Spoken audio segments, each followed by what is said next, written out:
嘅，佢可以兜一大個圈，佢又可以做初一，我又可以就係睇15。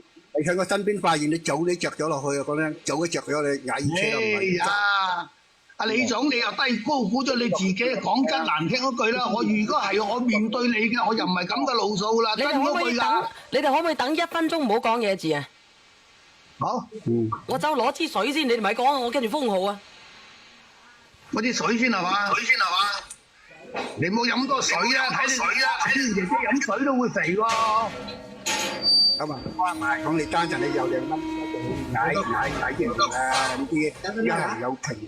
哇！傻傻嗨嗨，有平等嘅機會㗎呢啲。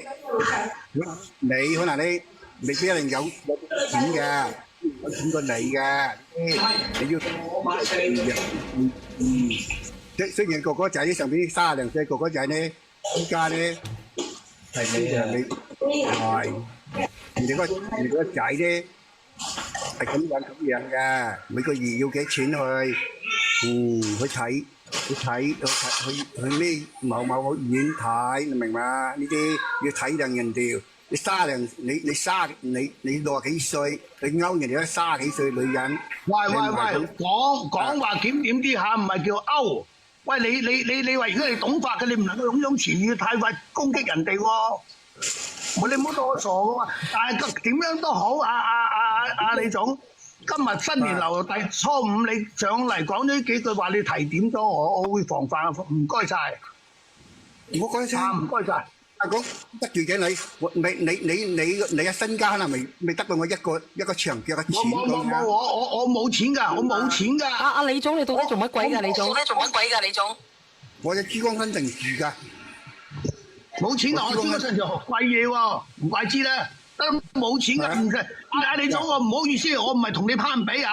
你有錢過我，你鳩屎過我啊！但係你外邊養幾個女人，我唔會考究你啊！我知道你都唔會少㗎啦。阿 Sam 哥，你咪連咗阿 Sam 哥。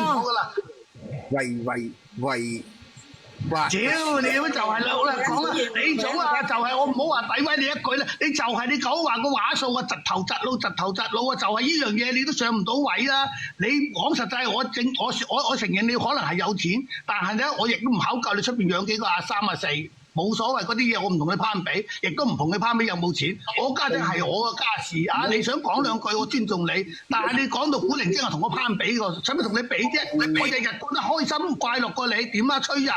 嗱唔使咁勞氣，華哥。唔係華哥，冇勞氣。底線嘅，唔係講我李總係其實李總。屌你咁閪！唔係我哋李總你華哥你去參考下，去為唔係啦，攞上嚟同我又話有錢過10倍，你有錢就鳩屎咩啫？你華哥你冇作標字。嗱華哥，我話俾你知。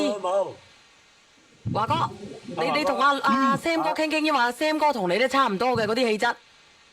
好啊，唔該晒。我冇。去同你拜個年。我同你傾個偈，華哥。嗱，你好啊，李總。我嚟先同阿小燕。係。阿小燕。係你好啊，李總。嚇？因為喺上邊。係你好啊，李總。你嚟我放你落去先啊。阿 Sam 哥，放佢落去先啦，係算咩？佢有乜了不起啫？同人攀比有乜鳩事啫？我最討厭呢種人。阿華哥，你可唔可以唔好咁大聲啊？華哥，你講嘢。我同你講翻正題。啱先啊，李總講佢話佢係某部門嘅，佢唔係。因為事實，就算去即係呢個正規嘅女婿去告華哥係告唔到嘅，只能喺道德上係。阿華哥已經係乜嘢㗎啦？佢已經係睇過晒、問過晒㗎啦。嗰隻老長阿 Sam 哥。阿華哥未離婚，佢都告唔到華哥。事實係點解？只能告到佢老婆重婚，但係佢老婆有咗咧，就算即係話要判佢入去，都要等個細佬哥生出嚟以後。阿華哥只係喺道德上敗壞。冇錯啦，呢位兄弟講得啱啦，我已經做足功夫，我亦都清楚。係嗰個上嚟又話佢係乜做足功夫，我哋以事論事，華哥嗱。上次我聽你講過，我同你傾過偈，你話翻去問下呢筆錢到底咩回事？係冇錯。想去解決啊！咁你到底有冇問過呢40萬到底係咩回事？係咯，啊呢個後生仔都40萬。嗱咁樣講嚇，呢40萬咧，我問咗佢啦，我呢個未婚妻佢就話俾咗個前老公，佢話俾前老公我就唔出聲啦。但係你話呢個僆仔再上嚟講佢冇收到，咁我就唔知佢我講得難聽，我曾經諗過佢兩公婆係咪掹貓尾啊定係咩事我就唔。但係講實際佢咧，我都冇攞過一分錢，我都冇攞過。阿華哥，我想問一問，依家你呢個女朋友，即係之前仲有一段婚姻係咪？係啊，即係呢40萬唔係俾咗依家合法呢個丈夫？唔係啊，咁咪就係呢個男仔。但係佢話俾我哋俾咗佢喎，因為佢話佢俾咗佢，佢先話佢咁嘅，因為當時咧。呢個女嘅翻去同佢呢個老公傾偈，即係話我哋分開啦。既然我哋即係佢因為咁樣，佢就欠咗唔少債務。然之後咧傾到咧，個女嘅同我講，佢話佢哋欠咗債務多。後尾一傾到咧，佢話佢如果攞到40萬，佢就願意同佢簽紙啦。但係我俾咗啦，俾咗之後咧，佢家陣話冇攞到，但係佢老婆話俾咗佢，俾佢之後家陣就變咗掹貓尾咯。我係冇攞過。實質咧嗱，我想好清晰咁問你一句啊，華哥，你想唔想你女朋友到時就算生咗落去都入去踩呢車？我唔會俾佢踩嘅。你好難講喎，你話你唔俾佢踩，你好鳩屎啊！佢老公去告佢咧，佢絕對要入去。嗱，我話俾你聽，唔係咩事，叫佢告佢咯。佢既然咁愛佢個老婆，佢做得出呢樣嘢，我就覺得佢呢個人就唔係愛老婆啦。佢就為愛啊！即係點解我同你傾偈唔中意同佢老公傾偈啊？因為佢老公太過軟弱，我睇唔起佢，華哥。嗱，你就好似嗰個叫做咩心咁啊，平常心咁樣係咪？阿 Sam 哥你啲性格。多謝紅哥，多謝。我講咗俾你聽啦，如果佢係核心，阿華哥，你可唔可以講嘢細聲啲嘅？對手唔值得我哋去可以。有啲激動，唔好意思。我哋唔需要激動，即係我哋係以事論事，華哥。係啊。如果即係話9級都會跳牆啊，華哥。當呢個男人冇路行嘅時候，佢會絕對去告佢。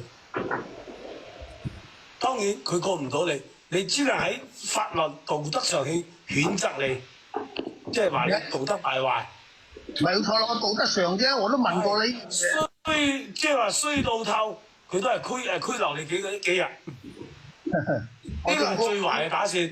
我幾日都。如果呢個男人係要告佢老婆嘅話，佢100%要入去踩。咁我話俾你聽，一個兄弟㗎。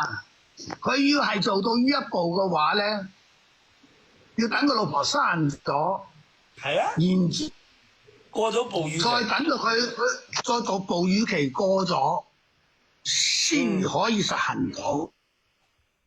係6個月後，佢既然咁狠心嘅，佢即管坐，然後冇所謂啊！你聽我講，然後佢仲要告佢賠償佢嘅精神損失各樣嘅費用。負低民事責任。